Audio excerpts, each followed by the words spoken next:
अस्सलाम वालेकुम viewers, welcome to Urdu से YouTube channel. Like the video, subscribe my channel and press the bell icon to get notified. नाम है हफीफा। हफीफा नाम की इंग्लिश में स्पेलिंग बनते हैं HAFIFAH। हफीफा नाम का इस्तेमाल लड़कियों के नामों में होता है।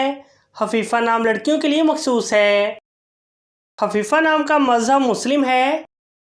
हफीफा नाम के मायनी हैं हलचल, जैसा कि हवा की वजह से दरख्तों में होने वाली हलचल।